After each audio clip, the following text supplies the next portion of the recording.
Assalamualaikum warahmatullahi wabarakatuh.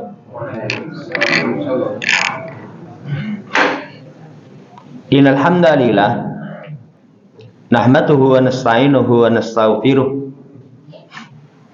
wa na'udzu billahi min shururi anfusina was sayyiati a'malina. May yahdihillahu fala mudilla lahu wa may yudlilhu fala hadiya lahu. Wa asyhadu an la ilaha illallah wahdahu la syarika lah. Wa asyhadu anna Muhammadan abduhu wa rasuluh. Allahumma shalli ala Muhammad wa ala ali Muhammad. Allahumma anfa'na bima 'allamtana wa 'allimna ma yanfa'una wa zidna ilma. Ma'asyiral muslimin rahimani wa rahimakumullah. Kita bersyukur kehadirat Allah Subhanahu wa ta'ala dengan nikmat dan anugerah yang Allah berikan kepada kita. Sekalian kita dipertemukan kembali di satu majelis yang mulia, Thalabul Ilm. Salawat dan salam semoga terus senantiasa tercurah kepada junjungan Nabi kita Muhammad sallallahu alaihi wasallam, keluarganya, para sahabat, dan kepada segenap kaum muslimin yang menjadikan beliau sebagai panutan dalam mengarungi kehidupan dunia hingga datangnya yaumul qiyamah. Ma'asyiral muslimin rahimani wa rahimakumullah. Kita masih berada di bulan Safar. Kesempatan pagi hari ini kita akan sampaikan faedah yang berkaitan dari hadis berkaitan dengan bulan Safar. Diriwayatkan oleh Imam Bukhari, juga Imam Muslim, juga Imam Abu Dawud. Ada 3 hadis. Kata Nabi sallallahu alaihi wasallam, la adwa wala tiyarata wala hamata wala safara wala nau'a wala ghaula wa yu'jibunil fa'lu. Kata Nabi sallallahu alaihi wasallam, riwayat yang pertama, tidak ada adwa, penyakit menular dengan sendirinya tanpa kehendak Allah Subhanahu wa taala. Tidak ada tiarah, keyakinan sial itu dengan suara burung, dengan kejadian ataupun dengan hari. Tidak ada hamah, keyakinan sial itu dengan burung hantu. Tidak pula safara, keyakinan sial dengan bulan Safar. Wala nau'a, tidak pula bintang memberikan pengaruh kepada kejadian yang di bumi. Keyakinan orang dahulu, misalkan malam hari turun hujan, maka paginya mereka katakan mutirna binau'in kada wa kada. Kami diberi hujan dengan bintang ini dan bintang itu. Kata Nabi, la nau'a. Demikian pula wala ghaula, tidak ada jin yang menyesatkan manusia. Wa yu'jibuni al-fa'lu. Jin yang menyesatkan manusia ini, misalkan seseorang dalam perjalanan, nanti dia tersesat dari jalan. Wa yu'jibunil fa'lu, kata Nabi, yang menjadikanku suka itu al-fa'lu. Al-fa'lu itu kalimat yang baik, yang menumbuhkan kegembiraan ataupun optimis ataupun prasangka baik. Ini riwayat yang pertama dengan lafaz yang disebutkan. Kemudian yang kedua, ada perbedaan setelah hamah. Kata Nabi sallallahu alaihi wasallam, la adwa wala tiyarata wala safara wala hamah. Faqala a'rabi ma balul ibili takunu fil ramal ka'annaha diba fayuhalituha al-ba'irul ajrab fayujribuha. Qala Faman a'dal awal, kata Nabi SAW, nggak ada adwa, penyakit menular dengan sendirinya. Nggak ada tiarah, nggak ada keyakinan sial dengan bulan Safar, tidak pula keyakinan sial dengan suara burung hantu. Ada seorang Arabi berkata, Rasul, seekor onta yang sehat, yang senantiasa berada di pasir, ya, dalam keadaan sehat, lalu bercampur dengannya onta yang berkudis, kemudian menularinya. Tadi engkau katakan gak ada penyakit menular dengan sendirinya. Apa kata Nabi SAW? Faman a'dal awal, lu siapa yang menulari pertama kali? Kalau itu menular dengan sendirinya, lu yang pertama kali ini ketularan dari siapa? Ini menunjukkan kepada kita semua terjadi atas kehendak Allah Subhanahu wa taala. Ini yang kedua. Kemudian yang ketiga, la adwa wala tiyarata wala hamata wala safara fafirra minal majdum kama tafirru minal asad. Tidak ada penyakit menular dengan sendirinya. Kemudian tidak ada tiarah, tidak ada hamah, tidak pula kesialan dengan bulan Safar. Larilah dari penyakit yang menular, itu sebagaimana kamu lari dari singa.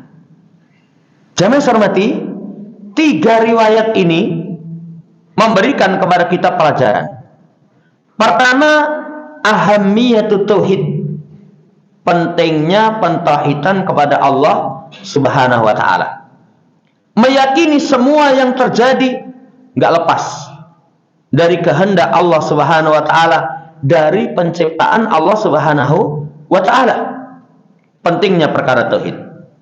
Yang kedua, tahqiqu kamali tawakkul, penerapan kesempurnaan tawakal. Kesempurnaan tawakal itu ketika hati hanya bergantung dengan Allah untuk mendapatkan manfaat, menolak madarat, dunal iltifati ila musababatin mahumah, bukan menoleh kepada sebab-sebab yang bersifat hayalan.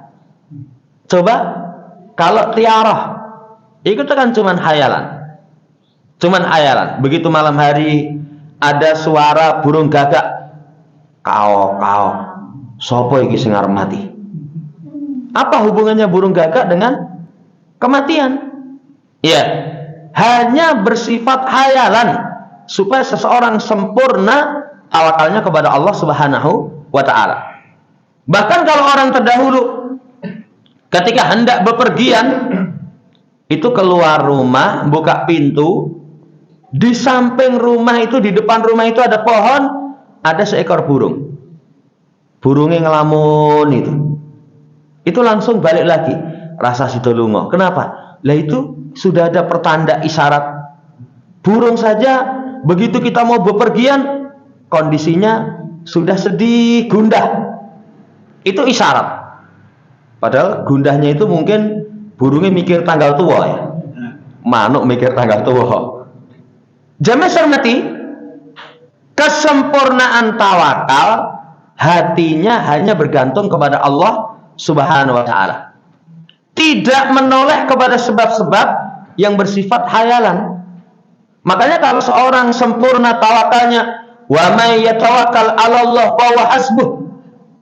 Siapa yang bertawakal kepada Allah, maka Allah cukup. Cukup itu dicukupi kepentingan, dimudahkan urusan, dikasih rizki dari arah yang tidak pernah dipertimbangkan. Ini penjelasan dari Syekh Ibnu Utsaimin rahimahullah ta'ala. Cuman kapan seseorang itu menerapkan hakikat tawakal dengan sempurna? Seseorang menerapkan tawakal dengan sempurna, kata Imam Qayyim, ketika terkumpul dalam dirinya 3 hal. Al-i'timad, as-siqah, yang ketiganya turukul asbabil masru'ah. Ketika terkumpul dalam dirinya itu penyandaran ketergantungan kepada Allah Subhanahu wa taala sempurna. Kepasrahan sempurna kepada Allah Subhanahu wa ta'ala. Kalau Nabi Ibrahim pernah kemarin kita sampaikan, tatkala diikat kemudian hendak dilemparkan dalam kobaran api, datang malaikat Jibril menawarkan bantuan. Ibrahim, butuh keperluan, ada perlu denganku? Kata Ibrahim, tidak. Aku hanya butuh kepada Allah Subhanahu wa ta'ala. Keluar kalimat yang ini persis diucapkan oleh Nabi kita Muhammad sallallahu alaihi wasallam. Hasbunallah wa ni'mal wakil. Cukuplah bagi kami Allah sebaik-baik tempat bertawakal. Sama ketika Nabi diteror, diintimidasi, kemudian ditakut-takuti. Innan nasa qad jama'u lakum fahsyalhum. Muhammad, manusia itu telah berkumpul untuk mengepung kalian. Takutlah kalian kepada mereka. Nabi SAW katakan, hasbunallah wa ni'mal wakil. Kesempurnaan penerapan tawakal itu al-i'timad, sandaran penuh. Yang kedua, as-siqah. Kata Imam Nuqayyim, yakin. Allah Subhanahu wa ta'ala zat yang maha mampu, zat yang bisa menolak madarat, zat yang bisa mendatangkan manfaat. Bahkan Allah mampu memberlakukan sesuatu yang menyelisih kaidah secara umum. Apa kaidah umum? Api menjadi dingin. Itu menyelisih kaidah. Namanya api itu panas. Itu panas. Kalau es itu dingin. Makanya kalau orang ngombe es teh kok isi panas lah diombe. Itu menyelisih kaidah. Allah maha mampu. Yang api sifatnya panas, apa kata Allah? Ya narukuni barda wa salama ala Ibrahim. Wahai api, jadilah dingin. Mampu itu. As-siqah, keyakinan Allah Subhanahu wa ta'ala zat yang maha mampu. Jamaah hormati, kalau orang meyakini seperti ini, kesempurnaan tawakal itu nanti akan bisa dia capai. Menurut orang mungkin, Mas. Kan kadang ada kalanya seseorang sakit parah sekali. Pertimbangan medis iki ora ana tambane. Tapi Allah Subhanahu wa ta'ala maha mampu. Sesuatu yang menyelisih kaidah dalam perhitungan kita, Allah masih mampu. Banyak contoh ini. Ya, berkaitan dengan istilah nanti dalam syariat mukjizat. Atau istilah karamah. Sesuatu yang di luar kebiasaan. Kalau baca pasukan Muawiyah, bisa berjalan di atas air, coba, di atas air laut. Nah ini Masya Allah ini. Ya, itu bukan sihir. Itu karamah yang Allah berikan kepada mereka. Yang kedua, as-siqah. Yang ketiga, turukul asbabil masru'ah. Menempuh jalan-jalan yang disyariatkan. Karena semua ketetapan kauniyah itu ada sebab akibat. Semua ketetapan kauniyah ada sebab akibat. Kayak misalkan Nabiullah Musa alaihissalam ketika dikejar oleh Fir'aun dan bala tentaranya, depan lautan, belakang musuh. Sampai ketika itu pengikutnya mengatakan, inna lamudrakun. Musa, kita ketangkep ini. Apa kata Musa? Kalla inna rabbi sayahdin. Sekali-kali tidak. Sesungguhnya Rohku itu akan memberikan petunjuk. Lihat, tidak tiba-tiba langsung laut terbelah menjadi 12 jalan. Tapi apa kata Allah? Musa, pukulkan tongkatmu. Ada sebab akibat. Pukulkan tongkatmu, kemudian laut itu menjadi terbelah menjadi 12 jalan. Seorang yang sempurna menerapkan tauhid, yang ketiga usaha. Selama usahanya itu turukul asbabil masru'ah yang disyariatkan. Jamaah hormati, fikih hadis yang kedua, tahqiqu kamalit tawakkul. Dan ini setiap kesempatan semua kita butuh. Semua kita butuh. Makanya zikir pagi yang sering kita sampaikan, ya hayyu ya qayyum bi rahmatika astaghitsu asrih li sya'ni kullah wala takilni ila nafsi tarfata ain. Jangan serahkan diriku kepada diriku sendiri walaupun hanya sekejap mata. Karena kalau urusan diserahkan kepada kita walaupun sekejap mata, la haula wala quwata illa billah, kita nggak punya kemampuan. Ini poin yang kedua. Poin yang ketiga, jamaah hormati, hadis-hadis yang kita baca memberikan faedah tarsihul imani bil qadar, mendalamkan keimanan terhadap takdir. Itu diperkuat keimanan kepada takdir.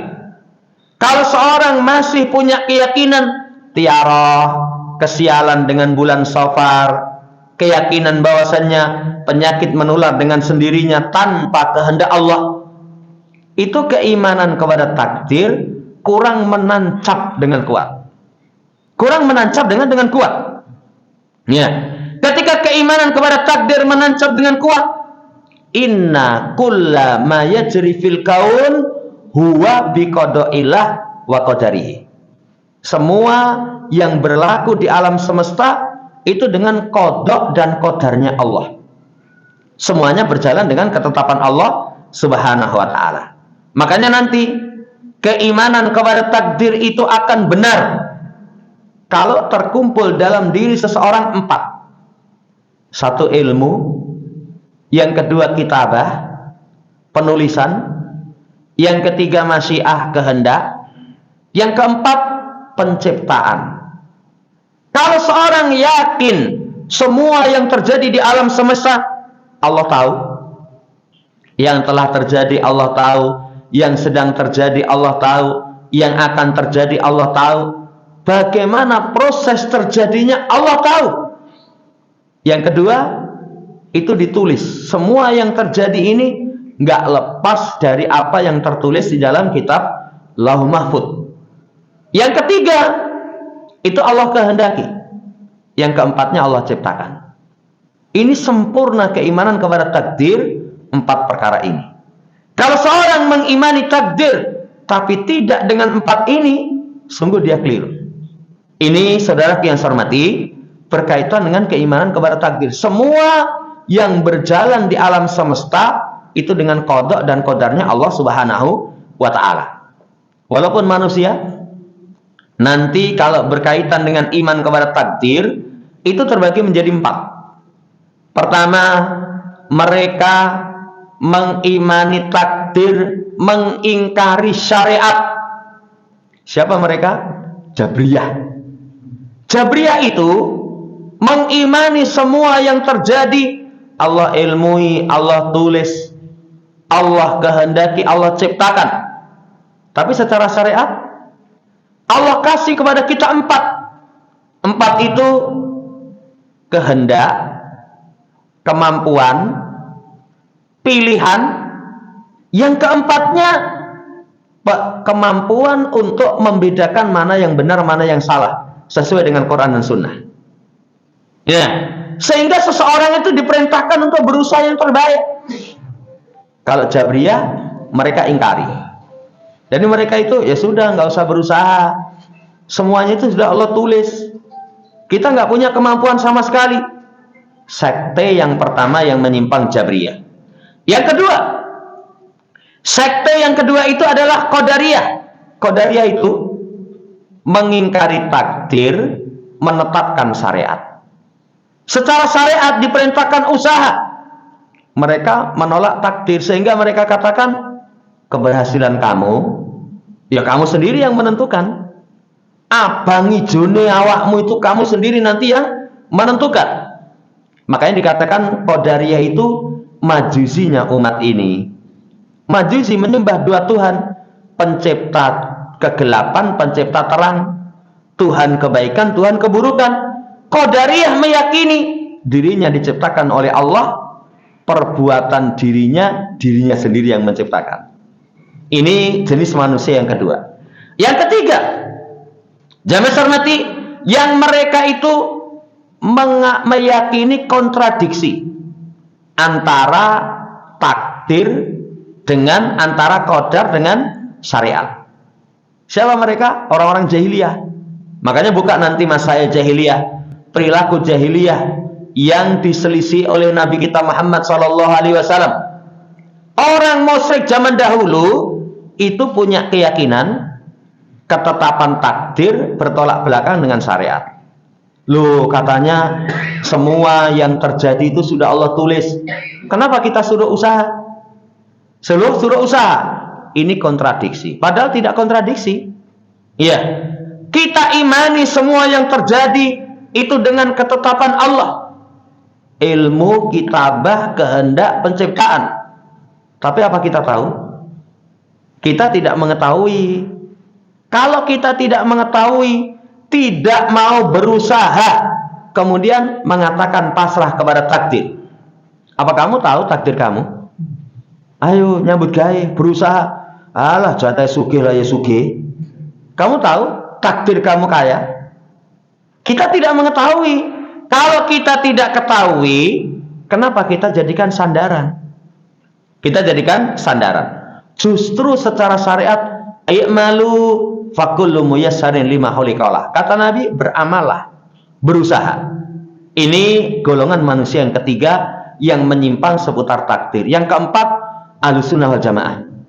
Yang mereka menetapkan takdir dengan 4 perkara tersebut, meyakini takdir dengan 4 perkara tersebut. Tapi mereka juga menetapkan ketetapan syariat. Kita diperintahkan untuk menempuh jalan yang terbaik dengan 4 tadi. Kita punya kehendak, kemudian kita punya kudrah, kemampuan. Yang ketiga, kita punya ikhtiar, pilihan. Yang keempat, Allah berikan kepada kita akal. Yang akal itu bisa membedakan mana yang baik, mana yang buruk dengan dalil. Karenanya kalau seorang misalkan seperti sekte Jabriyah, itu terbantahkan dengan ini. Lah, kamu punya kehendak kok. Perbuatan kamu itu kamu bisa bedakan mana yang itu kamu sengaja dan mana yang itu kamu tidak sengaja. Kan bisa dibedakan. Kamu katakan saya terpaksa. Enggak. Contohnya kayak orang jatuh dari lantai 2. Ada orang yang jatuh gedebuk. Jiglok mas. Ora, saya sengaja anjlok. Lah kenapa? Ngelak kon ngeteri esteh ra diterteri. Itu kesengajaan. Tapi ada orang yang begitu di lantai 2 gedebuk. Anjlok tuh mas. Enggak, kepleset jiglok. Ada itu perbuatan yang itu pilihan kita, ada perbuatan yang bukan pilihan kita. Nah, ini bantahan kepada sekte Jabriyah. Jamaah hormati, poin yang ketiga faedah dari hadis adalah mendalamnya keimanan kepada takdir. Kemudian yang keempat, jamaah hormati, hadis ini menjelaskan kepada kita tashihu mafhumil asbab, membenarkan pemahaman tentang sebab. Tentang sebab. Layan fil hadisu wujudal amrad al-mu'diyati bal yanfi i'tiqadal jahiliyati bi annaha ta'adda bi tabaiha duna masyiatillahi azza wa jalla. Pelajaran yang keempat dari hadis ini membenarkan pemahaman sebab. Jadi hadis ini tidak menolak penyakit yang menular.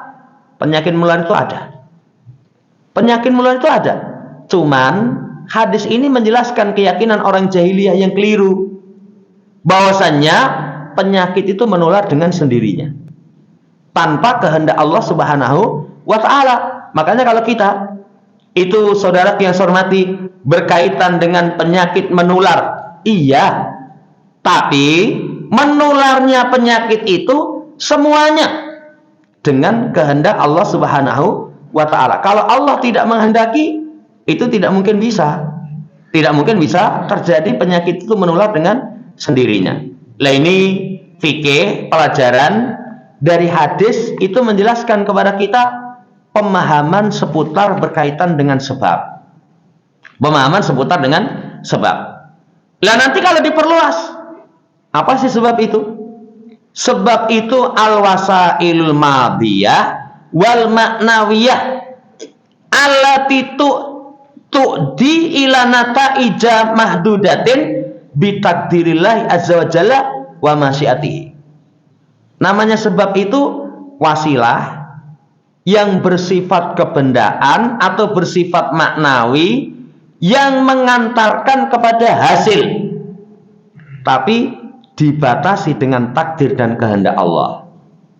Ini sebab. Makanya saudara yang saya hormati, kalau seorang pengen mendapatkan hasil, itu ada usaha. Ada usaha. Cuman usaha mengantarkan kepada hasil, semuanya dengan ketetapan Allah Subhanahu wa ta'ala. Makanya kalimat yang kadang di masyarakat kita kurang pas. Usaha tidak mengkhianati hasil. Kadang kalimat-kalimat seperti itu. Usaha tidak mengkhianati hasil. Nanti kalau seorang usaha kemudian tidak membawa hasil, itu langsung, wah, jerih payah saya berkhianat. Dituduh berkhianat. Padahal apa? Sebab tadi wasilah yang mengantarkan kepada hasil, tapi dibatasi dengan takdir Allah dan kehendaknya. Makanya nanti ada di poin yang kelima, mengumpulkan antara akidah dan berusaha. Jamaah hormati, ini seperti itu tentang pemahaman sebab. Lah sebab itu para ulama terangkan terbagi menjadi dua. Ada sebab kauniyah, ada sebab syariah. Kalau sebab kauniyah itu ada kaitannya dengan akibat, sebab akibat. Itu secara kauniyah. Para ulama kasih contoh tanawulut ta'am lisabai, memakan makanan supaya kenyang. Atib lil ilaj, pengobatan untuk kesembuhan. Itu sebab secara kauniyah. Ini ditempuh selama itu ada sebab akibat. Makan untuk kenyang. Orang pengen kenyang ya makan. Makanya kalau kepada pemahaman orang-orang Jabriyah dengan mengatakan, pernah ada ulama kasih contoh, orang lapar mas, iya lapar, pengen makan, iya pengen makan, lah apa, makan apa? Ya esok itu soto gobios lah, diambilkan, dihadapkan, dan dipangan.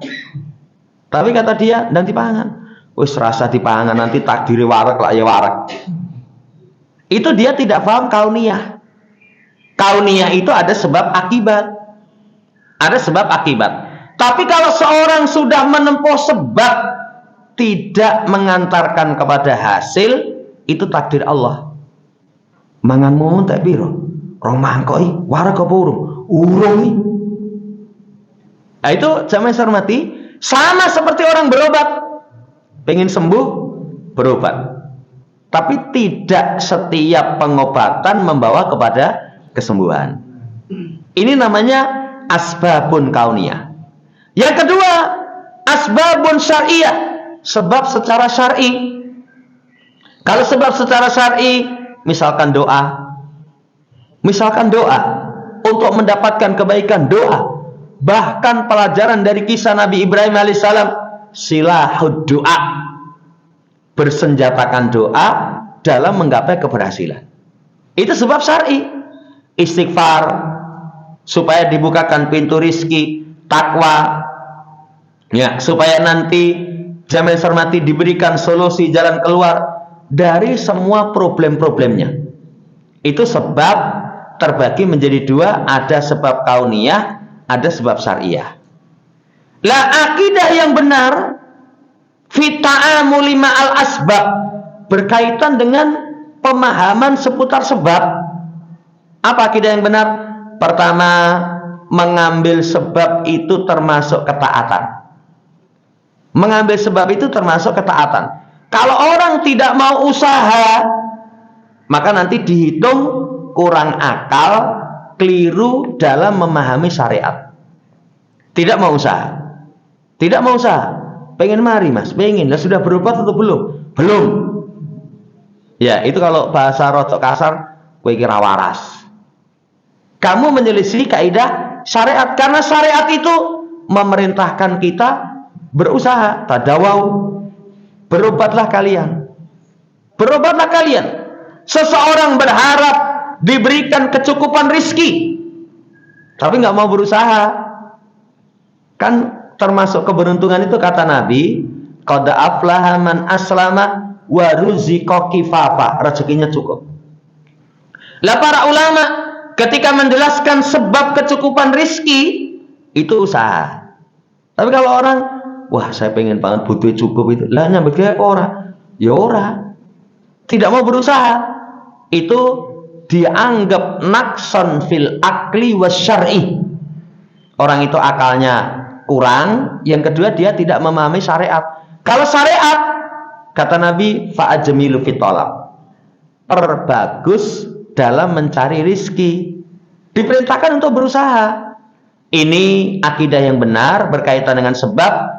Mengambil sebab itu termasuk ibadah. Yang kedua, adamul i'timadi alaiha, ya, tidak bersandar kepada sebab, tidak bersandar kepada sebab sehingga meniadakan kehendak Allah Subhanahu wa taala. Ini juga keliru, sebagaimana yang tadi diyakini oleh orang-orang musyrik, diyakini oleh orang-orang jahiliyah. Kalau seorang bersandar kepada sebab kemudian mentiadakan kehendak Allah, nakson fit tauhid. Orang yang seperti itu tauhidnya keliru. Karena semua yang terjadi atas kehendak Allah Subhanahu wa taala. Yang ketiga, Allah pencipta sebab. Allah Subhanahu wa taala pencipta sebab. Jadi sebab itu pun Allah yang menciptakan. Allah huwa musabbibul asbab. Sampai tadi kita kasih contoh sesuatu yang menyelisihi, ya, pertimbangan atau akal kita. Sifat api panas, Allah maha mampu itu menyebabkan api menjadi dingin. Api menjadi dingin, Allah Subhanahu wa taala maha mampu. Lah ini tiga ini keyakinan yang benar seputar tentang sebab. Mengambil sebab itu termasuk ibadah. Tidak bersandar kepada sebab meniadakan kehendak Allah. Yang ketiga, meyakini pencipta sebab itu Allah Subhanahu wa taala. Sehingga nanti para ulama katakan antara tawakul dengan tawakul beda cuma alif. At-tawakulu dengan at-tawakul, wahnya panjang. Apa perbedaannya? Kalau tawakal tiga tadi, bersandar, yakin, usaha. Tapi kalau tawakul wahnya panjang, itu tarkul amal, tarkul ahdi bil asbab, bidak wal iktimat alal qadar. Meninggalkan usaha, meninggalkan sebab dengan dakwahan bersandar kepada takdir. Itu beda, itu beda. Kalau bahasa lebih luas, harapan dengan angan-angan. Harapan itu, faman kana yarju liqa rabbi falyamal amalan shalihah. Siapa yang berharap berjumpa dengan Allah, perjumpaan yang Allah ridhai, maka hendaknya dia berusaha. Apa usahanya? Amal soleh. Itu namanya harapan. Harapan disertai dengan usaha. Tapi kalau angan-angan tamanni, itu yang nampak seperti harapan, tapi nggak mau usaha. Wah, saya pengen masuk jannah, jannatul firdaus, surga firdaus, sholat rasa. Itu angan-angan itu. Itu angan-angan. Kalau bahasa sekarang, ngimpi. Lah orang tidak mau usaha, tapi berharap mendapatkan keberhasilan. Wallahu ta'ala alam, fikih hadis yang keempat itu membenarkan pemahaman tentang sebab. Jadi penyakit menular, iya ada, tapi menularnya itu semata atas kehendak Allah Subhanahu wa ta'ala. Ya kayak kemarin corona itu, wow, kalau menularannya masya Allah, tapi sesuai dengan kehendak Allah. Kalau Allah berkehendak nular, enggak juga enggak. Ya, kayak penyakit-penyakit TBC itu menular, iya, tapi ada orang yang tidak tertular. Semuanya dengan kehendak Allah Subhanahu wa ta'ala. Fikih yang keempat. Fikih yang kelima, Al-jam'u bainal aqidah wal amalu bil asbab. Mengumpulkan antara akidah dan melakukan sebab. Melakukan sebab. Secara akidah, semua yang terjadi itu sudah Allah Subhanahu wa taala takdirkan. Sudah Allah ciptakan. Tapi kita diperintahkan untuk lari. Makanya kata Nabi, firra minal majdum kama tafirru minal asad. Larilah kalian dari penyakit lepra atau kusta, sebagaimana larimu dari singa. Larimu dari singa. Kita yakini tertular tidaknya itu dengan kehendak Allah Subhanahu wa taala. Tapi kita diperintahkan untuk berusaha. Kita diperintahkan untuk berusaha. Lari dari penyakit majdum sebagaimana lari dari singa. Lah kalau orang ketemu singa, alah jatah dipangan ya dipangan. Orang mungkin singane mangan saya. Loh kenapa? Mesem kok. Kan kalau di syair itu idza ra'aita nuyubal laisi barizatan fala tadunnana anal laisa yaktasimu. Kalau kamu lihat taring singa itu gemerlap, jangan sekali-kali kamu berprasangka singane senyum. Kowe orang guyu, kowe arep mbrakot kowe gitu. Kalau seorang ketemu singa seperti itu, lari. Lari. Jamaah hormati, ada usaha. Keyakinan, wis jatahe nanti dimakan. Neng kamu usaha. Ini poin yang kelima. Jadi mengumpulkan antara keyakinan, akidah dengan amal usaha. Amal usaha. Semua nanti kita diperintahkan berusaha. Makanya Nabi SAW katakan, i'malu fakullu muyassarin lima khuliqalah. Beramallah, usahalah. Ihris ala ma yanfa'u. Semangat pada perkara yang mendatangkan manfaat. Tapi wasta'in billah, jangan lupa minta tolong kepada Allah. Jangan lemah. Jangan lemah. Tapi ingat, ketika usaha sudah maksimal, kemudian tertimpa sesuatu, apa ucapannya? Jangan ucapkan lau fa'altu kada lakada, lakana kada lakada wakada. Lau fa'altu lakana kada wakada. Bukan, tapi ucapkan qadarullah wa masya'a fa'al. Tapi lihat diawali dengan ihris ala ma yanfa'u. Ikhtiar. Ikhtiarnya semangat. Kalau sudah misalkan terjadi kegagalan, ya wis ini takdir Allah. Ini takdir Allah. Jangan katakan misale lau fa'altu lakana kada wa kada. Misale saya lakukan ini dan itu mesti terjadi demikian. Jangan, tapi ucapkan ini sudah Allah takdirkan dan apa yang Allah kehendaki Allah akan lakukan. Ya, ini pernah kita sampaikan, ada sebagian kalimat yang sering terlontar tapi keliru. Apa itu? Tidak usaha menyandarkan kepada takdir Allah. Dek ingin ramakan ngaji. Qadarullah aku males. Malesmu qadarullah. Iya. Kalau kemarin nggak berangkat ngaji, wah qadarullah mas. Lebih saya udah berangkat, tekan jalan itu malah ban bocor. Cari tambalan itu ternyata nggak dapat. Begitu dapat selesai ditambal, ngaji ini wis rampung. Itu baru berucap qadarullah. Ini fikih yang kelima. Fikih yang keenam. Hadis ini jamaah hormati, tardul auham wal khurafat wa tasya'um. Supaya seseorang itu membuang khayalan, kemudian khurafat. Khurafat itu hanya sekedar mitos, berita, cerita bohong, ataupun at-tasya'um. Tasya'um itu keyakinan sial. Keyakinan sial. Kalau dalam hadis tiaroh, keyakinan sial itu tiaroh. Keyakinan sial itu hamah. Kalau tiaroh itu secara asal mendengar suara burung atau menggertak burung. Jadi orang jahiliyah itu kalau mau bepergian, ambil burung, burungnya digetak. Dah. Kalau nanti larinya ke kanan, itu langsung tafaul. Wah, iki mas, alamat apa iki?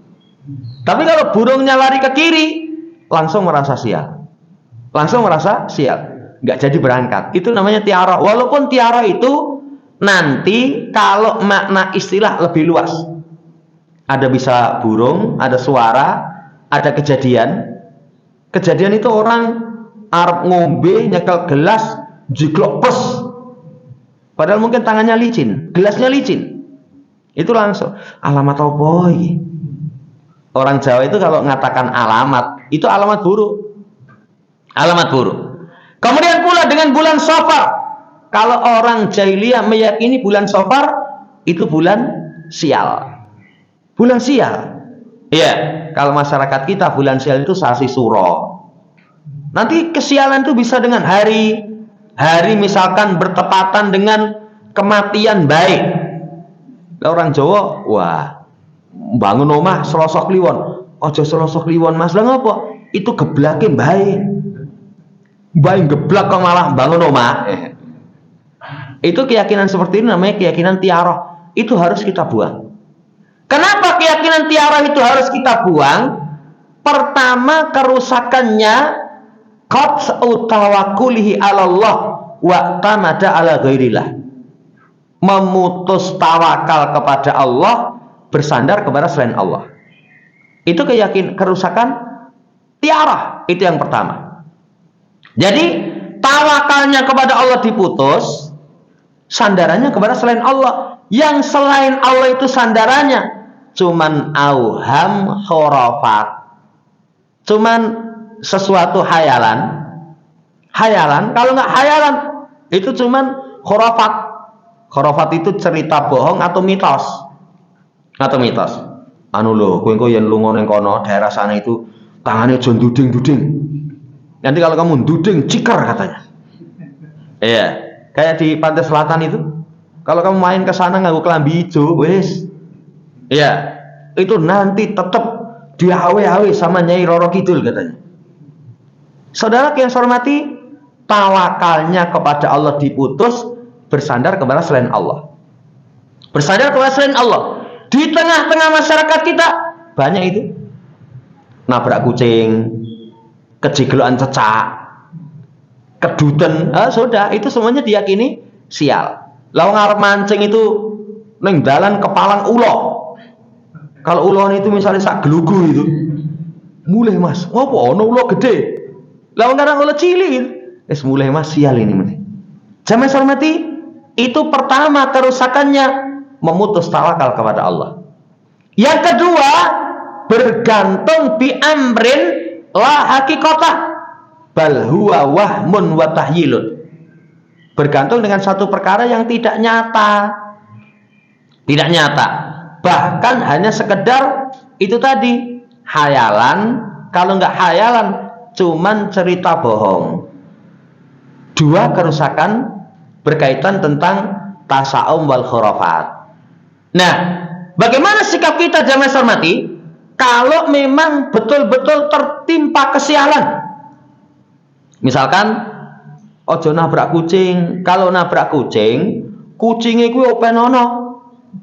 Jadi kalau nabrak kucing, kucingnya mati. Kalau orang Jawa didusi, dikafani, nanti dikubur, setelah itu ya dikondangi. Kendaraannya didus dengan kembang setaman. Jadi bukan kembang 1, 2, setaman. Iya, dari sak taman itu. Lah ini bukan seperti itu. Kalau orang tertimpa kesialan, apa sikapnya? Pertama, sudah Allah takdirkan.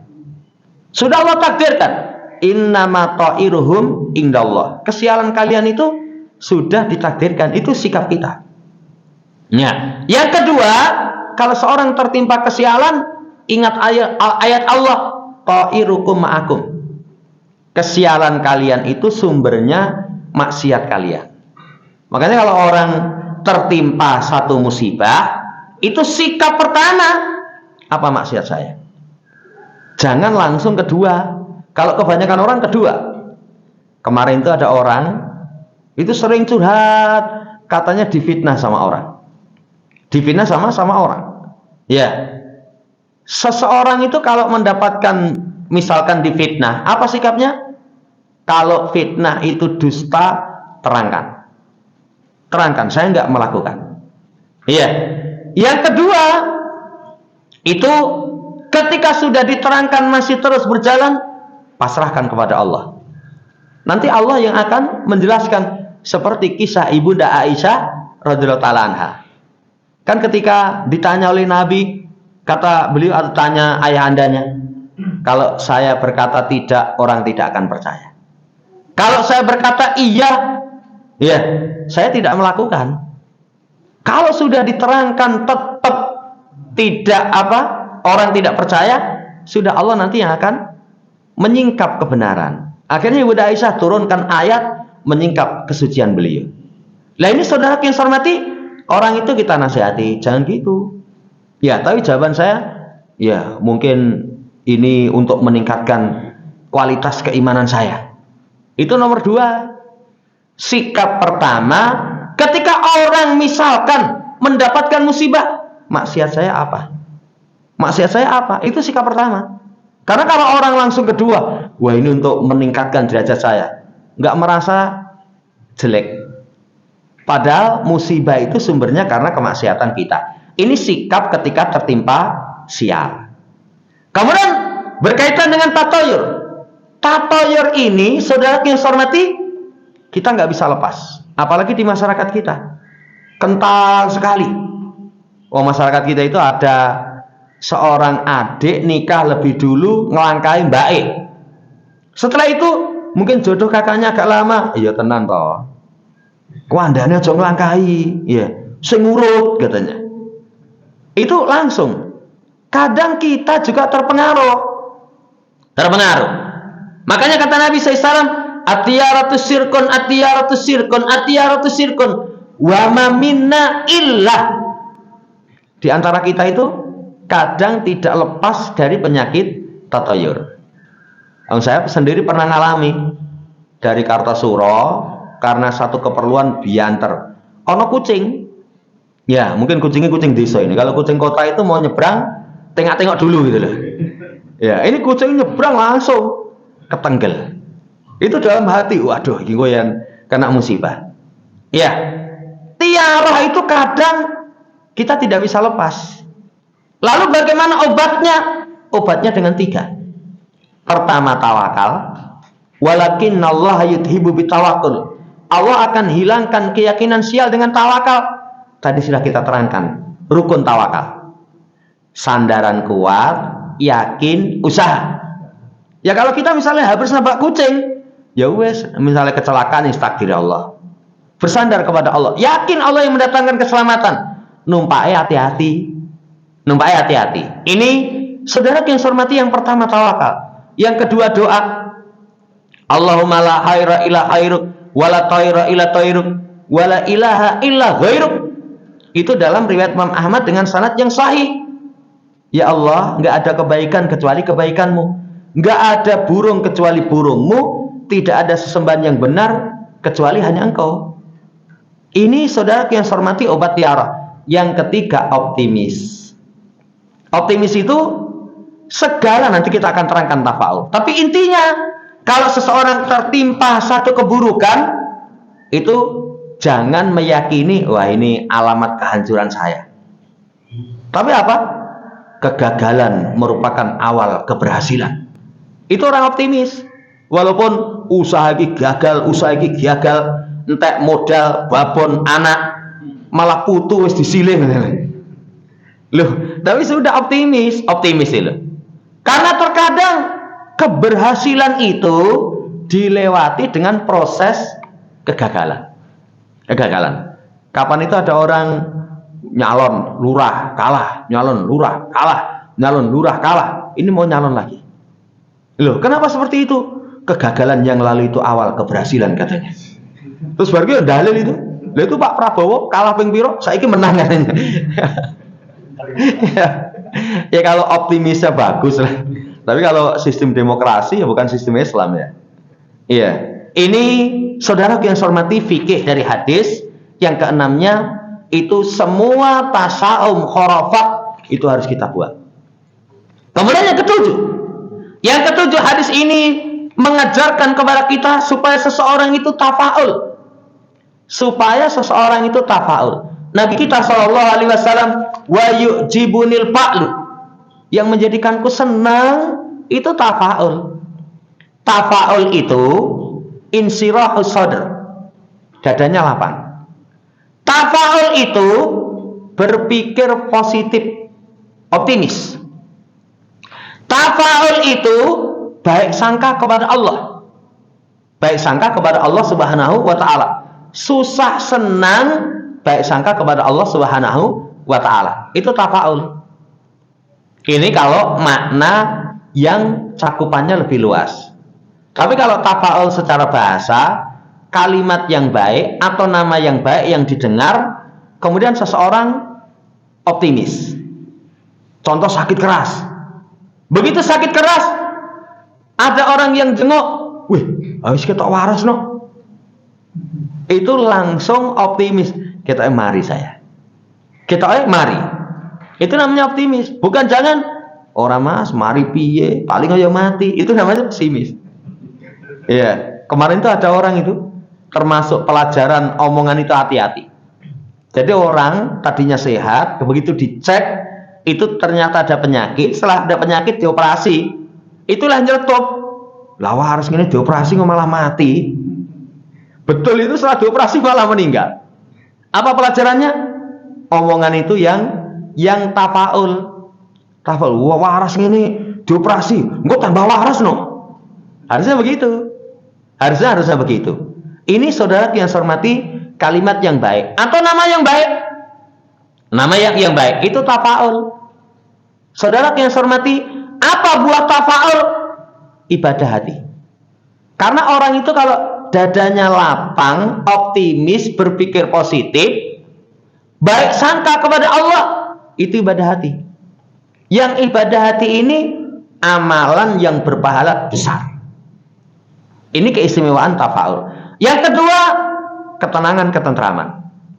Orang itu kalau tasaum, kalau senantiasa merasa sial, sumpek. Hatinya sumpek. Apalagi orang itu kalau keyakinan sial di masyarakat kita banyak kok. Hari, kemudian kejadian, kemudian suara. Nah itu hari ini Jumat Kliwon, kemudian ada suara burung emprit gantil. Itu ngeres itu. Iya. Setelah itu loro misalkan. Itu kalau orang tasawuf, wah sudah, wis gundah. Saya pernah itu ada orang itu sakit yang biasa. Sakit biasa itu ceritanya dia ngopi, tapi ngopi ini itu bukan kok pakai gelas cilik itu. Gelas gede itu loh. Wah ngopi gelas gede. Kalau ngopi kan biasanya gelas cilik itu, nyeruput sidik-sidik itu. Itu gelas gede. Lah, setelah ngopi, ya, karena memang pelajaran akidah kurang nancep. Lah itu malam hari kambuh asam lambungnya. Kalau asam lambung kambuh kan dorong jantung, akhirnya jantungnya deg-degan. Nah, ono swara manuk gagak. Tambah kepikiran. Tambah meneh anake itu yang biasanya kalau malam dewe itu kok ngancani. Kan kadang orang itu kalau mau berpisah dengan seseorang kan iki bocah biasanya turu kok malah nungguni bapake. Itu pikiran dia itu wes kita arep mati tenganin. Tasaum. Begitu dicek ke dokter jantung, ternyata apa? Asam lambung munggah. Ya, diombeni alhamdulillah mari. Lah ini hati-hati. Kalau orang tafaul, hatinya tenang. Hatinya tenang, tapi kalau tasaum itu saudara yang saya hormati, itu menjadikan dadanya sumpek. Yang ketiga, tafaul itu husnudzon. Kata Allah Subhanahu wa taala dalam hadits qudsi, ana inda dzanni abdi bi. Saya sesuai dengan persangkaan hambaku kepadaku. Jadi Allah itu sesuai dengan persangkaan hamba. Kalau hambanya prasangkanya buruk, ya wes lakon. Makanya kata orang prasangka buruk terjadi itu. Saya pernah ketemu ada orang ketika dinasihati ojo riba. Kata dia, oh saya nolak riba, orang mungkin iso tuku no. Jawaban saya kelakon nanti. Karena kamu buruk sangka kepada Allah Subhanahu wa ta'ala. Tapi kalau kamu husnudzon, yakin bisa. Lebih caranya yakin pokoknya. Iya, ini yang ketiga. Yang keempat, meringankan kesedihan. Orang kalau tafaul, optimis, kesedihan menjadi ringan. Mendapatkan musibah, langsung berpikir, oh ini alamat keberhasilan. Itu menjadikan kesedihannya ringan. Yang kelima, itu menganugerahkan jiwa kekuatan, semakin kuat. Yang keenam, kata ulama, mendatangkan kesehatan jiwa dan badan. Orang itu kalau tasawuf merasa sial gitu, nanti terus gundah. Ya, orang kadang karena impen saja, doyan mangan. Setelah doyan mangan, parah. Setelah parah, malah mati. Apalagi penyakit pikiran itu lebih sulit obatnya. Ini fikih yang ketujuh. Fikih yang ke-8, menyelisih perilaku jahiliyah. Perilaku jahiliyah itu selisih, makanya termasuk silsilah pelajaran seputar akidah itu membaca masail jahiliyah. Kan ulama nasihatkan nanti kalau baca salah satu usul, kitabut tauhid, kasbus subuhat, akidah wasitiyah misalkan, terus atau qawaidul arba, nanti salah satu silsilah yang kita baca masail jahiliyah. Perilaku jahiliyah yang diselisih oleh Nabi Shallallahu Alaihi Wasallam. Kemudian yang terakhir, semua kejadian mungkar diterangkan ketika itu semakin gamblang. Jadi bulan Shofar terangkan tentang keyakinan sial seputar Shofar, nanti akan semakin jelas. Ini yang bisa kita sampaikan. Semoga Allah Subhanahu Wa Taala berikan taufik berkaitan tentang pelajaran dari hadis tentang bulan Shofar. Allahumma amin. Subhanakallahumma rabbana bihamdika, asyhadu an la ilaha illa anta, astaghfiruka wa atubu ilaik. Assalamualaikum warahmatullahi wabarakatuh.